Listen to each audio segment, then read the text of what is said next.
Hi everybody, I thought I'd return to a bit more of my usual content. So here we have a 2000 Range Rover P38 2.5 diesel. I did a supply and fit engine change on it, and so to give a bit of backstory with it,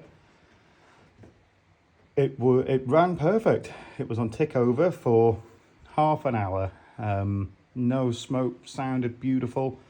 This engine came out of a Range Rover that it was just really rotten. It was quite surprising really to find a rotten Range Rover, but she was really rotten and it needed quite a lot of suspension work, but the engine had only done 120,000 miles or something around there. It pulled like a train, so I knew that the engine was good. I actually used the fuel pump off of this engine on another Range Rover, so it was a complete engine minus the fuel pump. So I used the customer's fuel pump on this engine. Swapped hundreds of fuel pumps, not really a problem. I fitted the engine, as I say, bled it, everything perfect. Thought, oh, that was easy. And then I always like to take them for a test drive. An engine swap is a very invasive job, as you can imagine. Especially when you start playing around with fuel pumps and things like fuel pumps. So it 5 miles down the road, the turbo seal had gone. The turbo itself hadn't gone, but the seal had gone. The engine had sat outside of a Range Rover for 3 or 4 months. It can happen through standing. If the engine's still got oil in it and they're on their side slightly, oil, I've seen it quite a lot really. The oil can seep past the seals on the turbo, and then if you take it for a drive, the turbo's going. I'm pretty sure that's what happened with this one. So we fitted another turbo, as the turbo that was on his original engine, funny enough, appeared to be burning oil. You know, the exit of the turbo had a lot of black sludge in there. So swapped the turbo, cleaned out the induction system, and I thought, well, that must be it. When it went pop, it started to rev a bit erratically, and I thought, fuck. That means the, you know, obviously it's injecting its own oil and it could run away at any given point. It didn't feel at the time like an ordinary turbo being blown. And I will get onto this because this has been eventful. I've probably been to this customer's more times than I've ever been to a customer ever. Used nanocom, and to all intents and purposes, nothing really wrong with it. Signal strength strong to the ECU. Fuel quantities were sort of within range. If you revved it, the fuel quantities went out of range. My experience to that is probably a quantitative adjuster failure. Now the quantity adjuster, let me just get the torch over here, is the piece on top of the pump.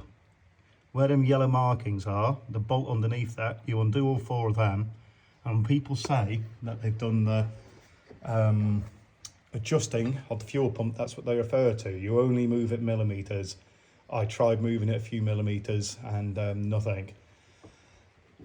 I've learned that much about these VE37 fuel pumps through this, more than I've ever really learned about them. So no, it's not even an apparently. These are all getting to the age now where the quantity adjuster, which is underneath that, which is effectively the balance control for the fuel pressure within the pump, they start to wear a groove on the needle, apparently. I've not actually pulled one completely to pieces to have a look. I just send the fuel pumps off for reconditioning when they fail. But apparently they can wear a groove inside. And then they stick on the groove. Equally, they can, you know, just with poor diesel services, shit fuel that you put in them or whatever, they can get gunk on there, and they're micron sensitive, literally microns of adjustment. As I say, if you move that, you're actually adjusting the quantity adjuster within the pump. So it didn't appear to have any electrical faults on my nanocom. So I imagine that the electric governors were all fine on his pump. I took it off for reconditioning. They did indeed say that the quantity adjuster was seized on the fuel pump. because when you fired it up at this point, after I'd swapped the turbo, the symptoms kept getting stranger and stranger. It was revving at about 2,000 RPM, and if you weren't careful, it would, they refer to it as speed running on a diesel pump. It would just over accelerate itself, but you could turn it off on the key. It was like it was running away. It's apparently a quite rare thing to have happen on fuel pumps, and it is the rack sticking, and they can over adjust themselves, and they can pour in way more diesel than the engines can take. Unlike a runaway diesel where it's running off its own oil, you can turn them off on the key. But literally, if you turn the key as soon as it starts, and then, you know, I just instantly turn it off because I don't want to give the engine any damage. So I fitted a new fuel pump, and I was satisfied that's probably the issue. When I got the fuel pump back, it didn't have the banjo bolt in it for the feed to the fuel pump. That's why it's got the earlier fuel feed on it. I have a breaker at the yard, and I swapped the fuel feed pipe. Bolted it all together. Now it runs beautiful on Tickover. On Tickover, it doesn't make any horrible noises, no horrible bangs or clacks. When it was with the old fuel pump, it was over-fueling significantly, loads of black smoke coming out of it. I thought, oh, thank God. Thank you, God. So I pulled it all, I put it all back together again. I put it into drive. I was preparing to drive out of the shed to take it for another test drive. As soon as you rev up to about 1200 RPM, sticks at 1500 RPM.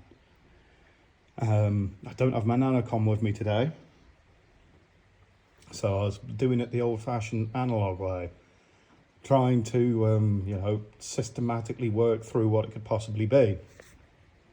Now, the governing of these engines is entirely electric. Even the accelerator pedal, it only sends an electrical signal, it's not a cable. Now, obviously everything worked fine prior to. I actually have another BECM and ECU kit in my car. I always carry one just in case anything happens to mine. And whenever I buy a P38 with an EKA lockout, I've got one that's completely unlocked. You can place it in any Range Rover and it'll start it. So I always have one in the Range Rover. I plugged it all in, exactly the same symptoms. So I head scratching, checks the crank position sensor. Now the crank position sensor, the air gap on them, you'll hear a lot of stuff online about these air gaps, and it is very conflating evidence and information that you get about them. So the engine, this engine that I placed in, at some point while it was in our stores, somebody, you know, bought the crank position sensor off it. There's a little thin tin plate, a bracket that holds the crank position sensor, and unfortunately, whoever removed the crank position sensor took that bracket with them, so it lost its air gap. I feeler gauged one of the engines that I have already out, and the air gap distance on these is 2.5 thou. So you can go from 2.5 thou to 3 thou.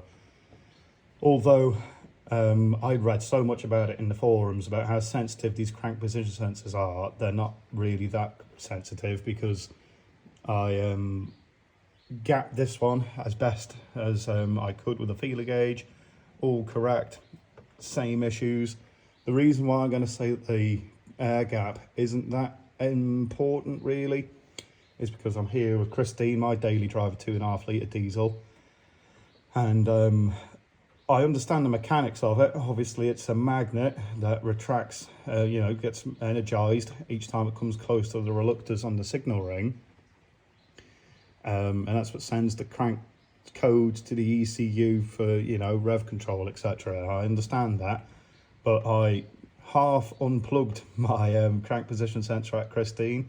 I pulled it back 0.5 centimetre, fired it up, ran just the same. I pulled it another 0.5 centimetre, so it's about 1 centimetre back from where it should be. Turned the key, fired it up just the same. The only thing that I'd advise to people is be very careful, because as I say, the air gap's only 2.5 to 3 thous air gap. So the last thing you want to have is any mechanical contact to the crank position sensor. So I did the engine that came out of his Range Rover. I withdrew this crank position sensor and marked it with stock car marker, so I had a rough idea how far to push it in, and then rotated the crank so as I could get a feeler gauge where the starter motor is, and I feeler gauged it. So definitely no mechanical contact on, and you know, his crank position sensor's fine. I did start to think maybe it's just a faulty crank position sensor, but again, I struggled to believe it, I took Christine's out, I put Christine's in, and the symptoms were exactly the same. Well, as I say, at this point, the symptoms aren't exactly the same. No longer does she smoke really bad, and it sounds beautiful. You could balance a 50p on this engine. But, like I say, as soon as it revs above 1500 RPM, it sticks at 1500 RPM. And the last piece of the puzzle, the only thing that I can possibly think of, is the reluctors on the signal ring. Now, this is something I've never come across before on an M51. I rotated 2 or 3, and there she is. I don't know why it's fell out. As I say, the crank position sensor at no time touched any of the reluctors. The crank position sensor is not damaged. I would take it back out, but as I say, I've gapped it to the recommended specs. I don't want to fuck about any longer, but the reluctors fell out. Now, it runs fine, as I say, it doesn't smoke. It's a very strange set of circumstances, and I've never seen this in the forums ever before. It's great that the customer is as understanding as he is, because this has been off the road for a month now. As I say, I've been coming backwards and forwards. It's a 50-mile trip each time here, but I don't like to leave anybody hanging. Thankfully, he's got quite a few other cars on the road, so he's not desperately short for a car. He just wants to have his P38. He's excited to drive it, as you know, I'm sure anybody that's got one would probably understand. So the conclusion of this video is that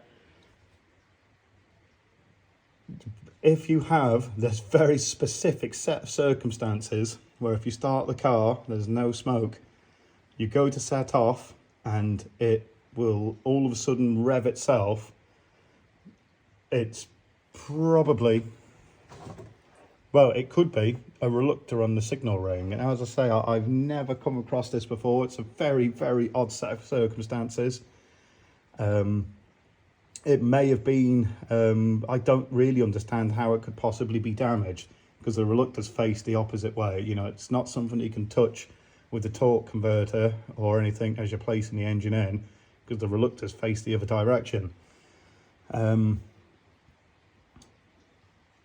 So if you've got something like this, I'm going to just swap the flex plate, primarily because we've got the one off of his old engine and I've checked all of his, they're all perfect. It's a bit of a ball ache. I won't take the engine completely out. I'll just take it off the gearbox. It's got to move forward a little bit, just about to get to them 19s, and then swap the flex plate over. If you don't want to go for all that either, the reluctors are 5.5 millimeters long. You probably do want to, as I say, you're dealing with thous on the signal injector, on the crank position sensor. So you really want to do it. You really want to swap the flex plate if you can. But if you are, use a Dremel, measure it and measure it again. I hope this is of help to somebody, and I hope it bails somebody out of a right headache.